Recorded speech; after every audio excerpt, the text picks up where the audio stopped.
we're going to do a single crochet. It's again one of the most basic stitches. We have our chain here from the last tutorial, and what you're going to do is just skip that very first chain, and you're going to come through the next one, just right under that top loop, and then you just grab your yarn and bring it through. You should have 2 loops on your hook, and just pull it through.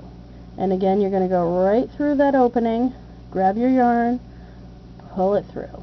And if you notice, eventually it tends to look pretty normal and gives you the single crochet. Again, this is one of your most basic stitches. I would say after the chain, the first one that anybody should learn. And you can keep going as long as you want.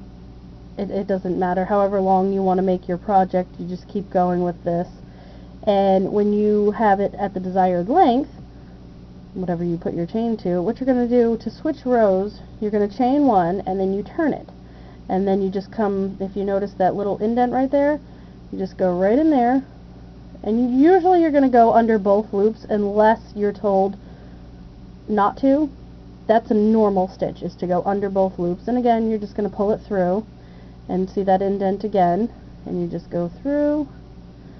And you can do this to make any number of things. It gives you a tighter stitch. I'm using a larger hook just so that you can see the stitch definition. I didn't want to use something too small so that you would lose it, or too big so it would be really loose. So I'm using a J hook, which is fairly large. And if you look, you're just going to keep on going. And then in the end, some people get a little bit confused. That is the beginning of your first stitch. If you notice, if you leave it, it's going to look really, really funny. The first row tends to do that, and a lot of people get a little bit confused by it. But if you notice, the further you go, do my chain again, and come back up, the more it's going to tend to block out. It's going to kind of square itself off a bit. So you shouldn't have I mean, it's going to be obviously somewhat of a rounded side, but it's not going to be too bad.